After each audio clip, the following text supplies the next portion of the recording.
What's happening, people? Welcome back to the channel. KG is back with another video, back with another live stream, talking more transfer news. This one came out of the blue kind of thing, but we're here to talk about it, and we'll talk into the reasons why it could happen and a possible reason it may not happen, but it all depends on Borussia Dortmund if they are the club to go for Ilia Gruev.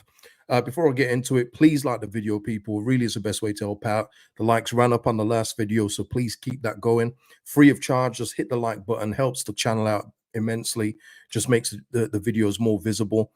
And yeah, please just do that. Subscribe to the channel if you will. And of course, if you're sensible, drop your comments below. Thank you to Will, who's a new member of the channel. Much appreciated. And thank you to all existing members who really do help out. So if you want to become a member, help me out in that way. The link is in the description. It goes a long way. Trust me. Chris in the house. Let's go, KG. Let's go. Yeah, look, we're here to talk about Ilia Gruev. Want to touch on that news. Also want to touch on another player that has, a lot of fans have been linking us with. If Summerville was to move to Chelsea, I want to speak about Omari Hutchinson. And yeah, I don't think this will be too long today, but I say that a lot, don't I? But look, let's go into this. Let's get into this. First of all, Ethan Ampadu and his team have just put out a message in terms of next season. Probably, again, much like Mateo Joseph, it doesn't mean anything, of course, because things can change through the summer. But I fully expect to see Ethan Ampadu back next season. And I only go by him as a person, the amount of moves that he's had in the past few years, albeit loan.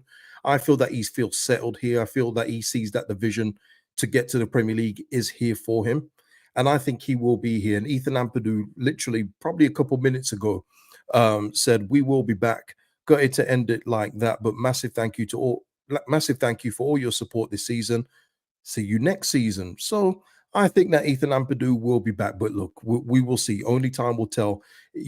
All it takes is for Newcastle to lose Bruno Guimaraes, and then they need a defensive midfielder that can drop some money here, drop some money there on some other player to help fill that gap.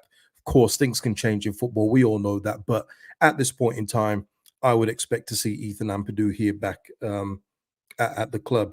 Yeah, Captain Ampadu. Yeah, him and Pascal seem to be the default captains at the club when they're on the pitch, so it makes sense, kind of thing. But the captain's armband don't hold the weight it used to.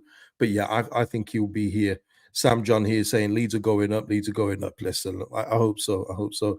Gavin here, where's the retain list? Don't know, Gavin. I mean, it will come out, but look, I don't think anything's going to be jaw dropping on there. You know what, Gavin? The only thing that would be jaw dropping is if we give Liam Cooper another year. I probably won't be able to set up the stream for about 2 days because I'll just be sitting here like. So yeah, I don't think there's going to be anything out of the ordinary. Probably the only thing I would expect to be retained possibly is a contract offer to Sam Byram for another year, possibly.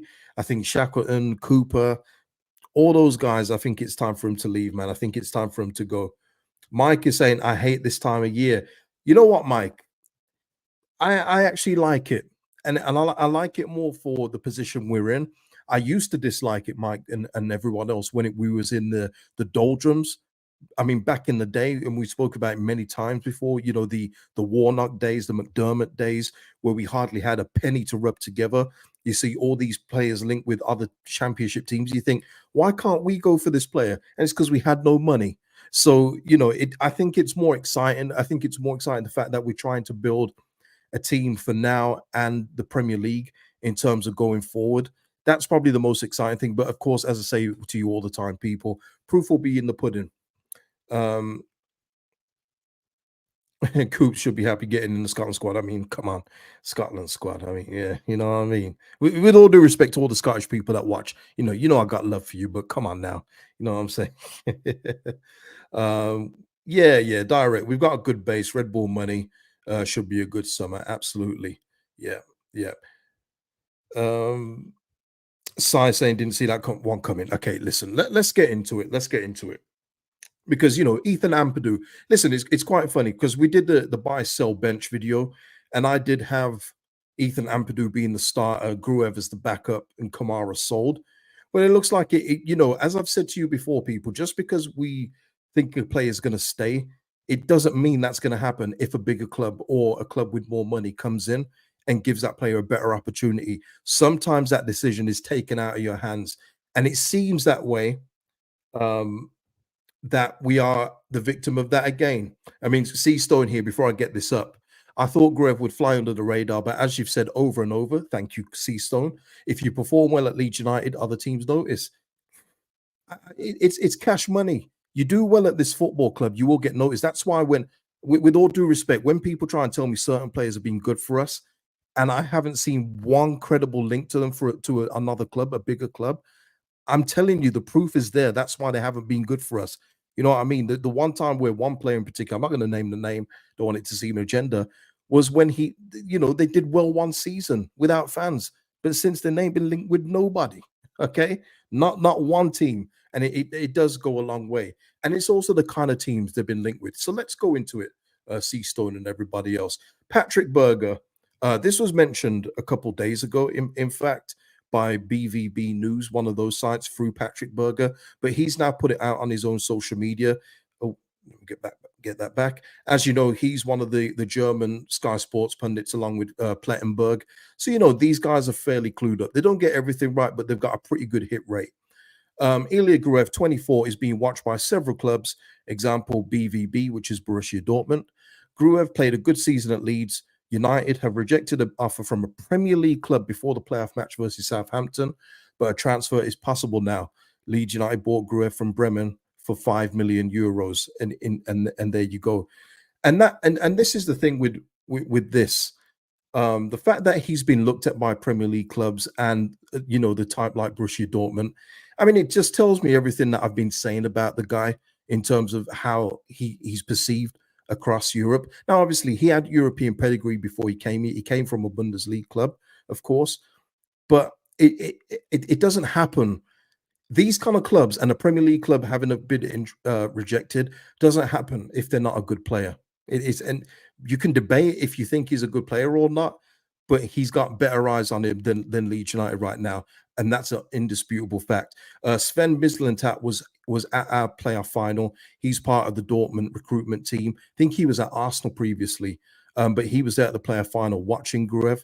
So the obvious interest is going to be there. Now, I don't know the Premier League club, Deshaun, but it's there. Apparently, and just going for the money, obviously we bought him for 5. So Michael here saying sell Gruev for 12 to 15 million, make a profit, help Leeds with PSR. Yeah, apparently the bid could be between 10 and 13, I think I saw. Yeah. If that is the case, I think that's brilliant because by any way that you're looking at it, I've talked about Gruev being the backup to Ampadu, which kind of tells you just how much I rate Ampadu, and just think about how much Ampadu would be worth if we sold him. Be crazy money, British tax on that. You're going to put some extra cheese on that price tag. But Gruev, for me to probably expect him to stay as a backup was kind of probably unrealistic. I accept that. But it does tell you, for the people that are saying, I can see in the comments now, he's basic, everything else like that. You can have that opinion, but obviously the people that are in football, obviously they don't know everything, as we see with some transfers, but they've obviously got a good feel of this player, that feel he can help. Now, I do feel that with Gruev, like with a lot of our players, his form dipped towards the tail end of the season. But when we was on top, he was integral to it. But again, people forget all that stuff. And he's also one of those players that does all the things that go unnoticed. And I liken him to Tyler Adams in that way. When Tyler Adams was playing, we took him for granted. It was like, yeah, Tyler Adams is playing. He's mopping up in front. He's doing well. Excellent. When he goes out, oh boy, you see a big old polo in the center of that midfield. And Gruev, I'm not saying he's on that level of importance as Tyler Adams, but in this division, when we've played and when we was protecting Melier from shots, this man was a big reason why. He was. In terms of his importance to the team, I'm cool with him going. I'll be real with you. I'm cool with him going because I've already said we need to lose one of the defensive midfielders. And if it's not Kamara, if Farker feels that he can get more of a tune out of Kamara, more of an pressing from the front kind of thing, which was more Kamara's game until he fell off in the last months of the season, I'm fine with it. You know what I'm saying? I'm not married to Gruev, but I'm just saying, look at the clubs that are in for him, his importance to the team during our best run. It goes without question why club, especially the beaten Champions League finalists. People, this isn't just another German club here. It's one of the better clubs in Germany. Now, in terms of this, I spoke to my contact who's involved in all these kind of European like deals and agents and everything else like that. He believes though that Ilia Gruev is plan B for Dortmund because he says that Schouten for PSV is their number one target.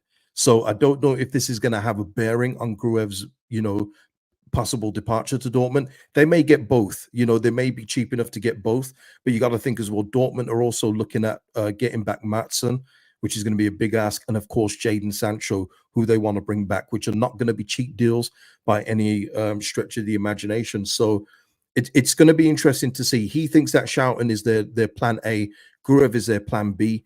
But I do think with it does seem that Leeds are open to doing business, but if the price is right. And again, I want to say this in terms of Leeds United at this point in time. I love the 49ers stance, and Bragas himself come out and said that we're not going to be bullied in the transfer market. We have a ideal price for our players. It's up to you to meet it, or we can negotiate to meet in the middle somewhere. That is good. That is good that we haven't just accepted the first bid that's come in and said, off you go. It's good that we're negotiating properly. Pop's saying here, if you get double what we paid, it's hard to say no. It's not just that, Pops. It's more of the positional needs, because I already feel that we're covered in defensive midfield. First of all, with Ampadu, if you need to play Kamara there, or Kamara will drift off forward, we know. But if you have to get another one on the cheap, cool. I just feel that the money should be reinvested in other areas that we have literally no players. You know what I mean? Where we're skeleton in a few areas. And if we are to lose Gruev, it would have been good to keep him another year, but I'm not going to lose any sleep over it. It's not one of those. You know what I mean? For me, I'm just saying, give the guy his credit though for what he did during our great run. And if he goes to Dortmund, fair play. You can't say that he failed up. He's earned the move. But it's like I say to you people, as C-Stone said, you perform well at this football club, man. Eyes are on you, man. Eyes are on you. Yeah, Pops just adding here. Yeah, that's what I mean. Please get a goal scorer. Yeah, we've got other needs to fulfill. I've already said we need to get two attacking midfielders. Getting the money from a Gruev sale goes towards the two. Hopefully, you could get a free one like a O'Hare, and then buy one like a Schmadix. Two completely different attacking midfielders. But just think about the problems that gives. Our opponents. Are we going to get the more playmaking O'Hare, or are we going to get that brute Schmadix who's going to probably score a goal against us? You know what I mean? And I'm not just saying that those are the only two players. Of course, there's other players, people. Just giving you examples about, the kind of player I'm thinking about. Dr. Cox here saying Gruev is a tidy player, but going to Dortmund is a good move for him. Yeah. And of course, Gruev, it's the mismanagement of profiles why I think people expect more of Gruev and Kamara, and I'm guilty with the Kamara thing about him not shooting. It's because we didn't fulfill the positions that we needed. If we had got, say, an attacking midfielder to go along with Gruev, who's doing all the mopping up while Ampadu was back in defense, you're not arguing about Gruev not scoring a goal. You're probably not arguing about Kamara not scoring a goal. It's the fact that we got 0 goals from midfield, why everything else is amplified, and why we're thinking, well, why hasn't this defensive midfielder got more goals and assists? When in reality, goals and assists for defensive midfielders are few and far between for a reason as well. So I do think that our lack of recruitment, properly recruiting players, has kind of made people think that Gruev should have done more than he did. But listen, and this isn't for me, this is for the people that love numbers. I'm not the numbers guy. I go with my eyes, and I know what my eyes saw. This is from one of these like analytical kind of pieces. This was before the fall off in March, though, by the way, so there's context there. I'm sure the numbers well decreased after this period. In terms of his, forget pass completion, because his passing was very basic. I think that's fair to say. Kept the ball ticking over, cool, for sure, light. But Gruev's impact off the ball was equally valuable. His positioning anticipation skill led to successfully recovering possession and blocking the opposition's attacks. both through direct challenges and through pressing. With his tactical intelligence, he quickly anticipates the opposing player's movement and manages to react with well-measured actions. His defensive dual success is based on his concentration, ability to read the game. His 8.92 recoveries per 90 are nearly equal to his teammates' numbers in the back line. And that's just a small bit from this piece. Basically, what I'm trying to say to you people is that he was there to be a defensive midfielder, and he did that job. And he did it very well. So if he gets a move to a Dortmund or even a Premier League club, best of luck to him. But let's get that money reinvested into the areas that we need. If we took, say, that 12 million that we could get for Gruev and stuck it on a Van Eerwijk from Coventry, hey, we're laughing. We're absolutely laughing, people. I know we need scoring, and we'll handle that, I'm sure. But we also need a right back too, people. Very important. Let's have a look here. Yeah, exactly. Pop's just here, just finishing here. No doubting he's a good player, but for me, see you later. Take the cash and use it when we need more. And I'm with you, Pops. I'm absolutely with you.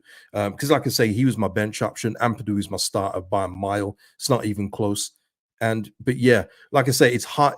Even though we kind of think that some of these players may not be as good as we think they are, or you think they are, there's clubs that will look at them and say, hey, I think he did all right. We could use him at our club. How much is he going to be?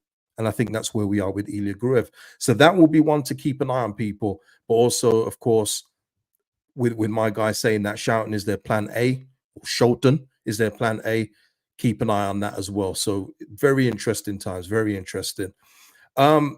Moving on to a player.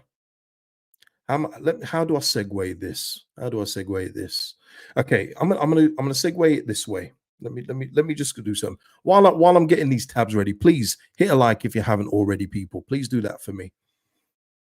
Okay, right. Here we go. So Fabrizio, Omari Hutchinson. I know a lot of you talk about Omari Hutchinson possibly coming back on loan in a deal with Somerville, which would be ideal. Of course, it would be brilliant if that would happen. Well, Fabrizio has quashed that. Let's not even think about Omari Hutchinson anymore, people. Fabrizio confirmed that Chelsea won't loan out Omari Hutchinson again this summer. Permanent deal is the only way. Chelsea will only consider bids for around 25 to 30 million for Omari Hutchinson. And Fabrizio said he thinks Stuttgart are pushing for him to sign, along with Ajax and Feyenoord and other clubs in the Premier League. So yeah, people, the Omari Hutchinson thing is done. It's not gonna happen. The only thing I would say in regards to that is, are they trying to get the money for Somerville? We know Chelsea are a bit tied up. Possibly one of the reasons Poch left, because he didn't want to see Chalobah and Conor Gallagher sold. Seems that they're having to sell a few things. I know they've sold a hotel, haven't they? Is it a hotel that they've sold to go against the books? Oh, that good old accounting, eh? Good old accounting. But in terms of that, yeah, Hutchinson's out. But what I want to do is keep on the link of that, because I saw this yesterday, and I thought, just in regards to what we're talking about for Cree Somerville in terms of 33.7 million or 34 million. Let's just say 34 million to round it up. But Ed Aarons, who works for The Guardian, says he understands that Sunderland are determined to keep Jobe Bellingham this summer. Let me make that clear. Jobe Bellingham. Tottenham, Brentford, Palace, and several clubs in Europe are interested in the 18-year-old, with Sunderland to want a fee in excess of 20 million if they are to sell. Now, I only bring this up because it's always about what the clubs believe their players worth to them. So I just say this: if Sunderland think that Jobe Bellingham is worth in excess of 20 million to them, and maybe it's because they don't want him to go, so they're just pricing him out and saying no one's going to pay this, so move on, then we are more within our rights to ask for 35 million and more for Cree Somerville after the season he's had, because he's worth way more than Jobe Bellingham, in my opinion. And I think that Jobe Bellingham, I think we see it on social media, whenever he does something, whether it's an assist or a goal like he scored against us, it's magnified because his brother magnifies it. And when Jude Bellingham says hello, the whole world says hello. We know how it is at the moment with Jude Bellingham. His stock is through the roof.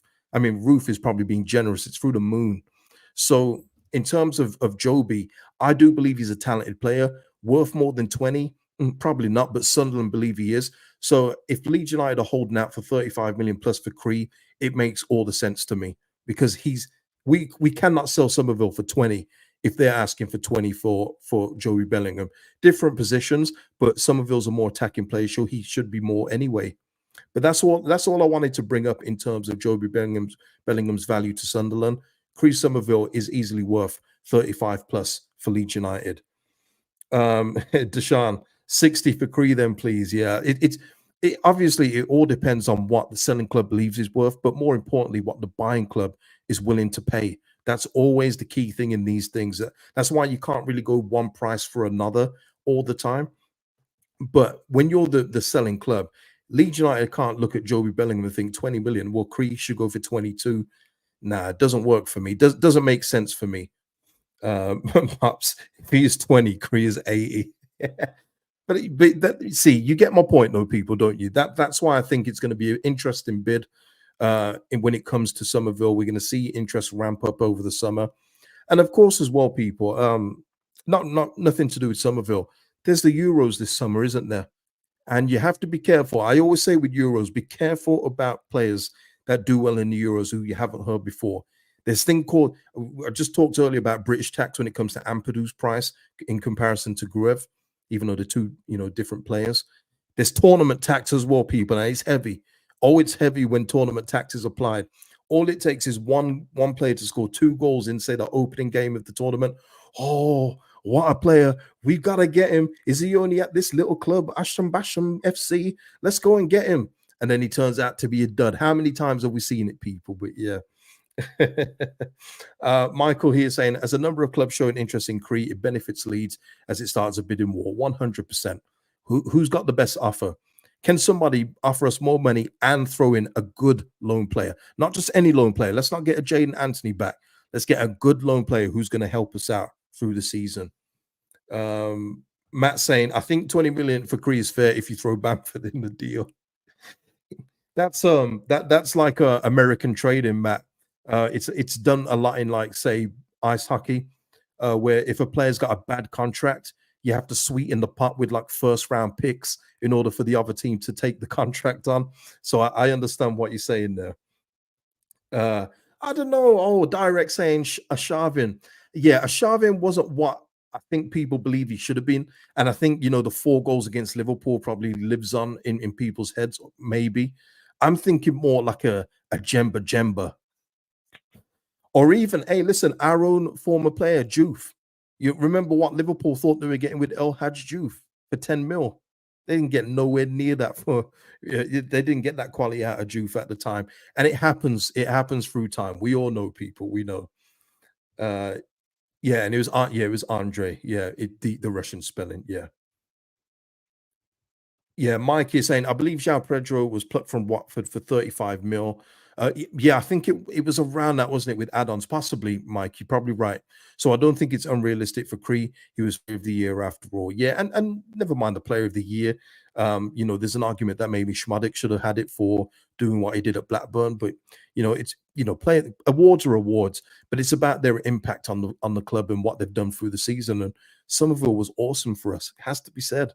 He was absolutely brilliant. So, yeah, it wouldn't surprise me if the price does go up from, say, 35, depending on the bidding war that's happening. So, yeah, people, that is it for this edition of the show. I've kept it pretty short today. I think I've done pretty well. Yeah, I think I've done all right today. But yeah, we're talking about, Gruev. Give me your thoughts in the comments below about anything in particular.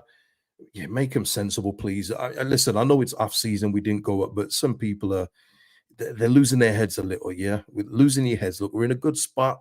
We're going to recruit well this summer. He says, if we don't forget, I've said all this, but we're going to recruit well. We're going to have a good season. Go up as champions. Even though I'm not religious, let's go up as champions, and let's just see what happens. The Gruev thing's going to be interesting to see. Yeah, give me your thoughts on that. And people, I will see you in the next video, people. Peace out. Have a good evening.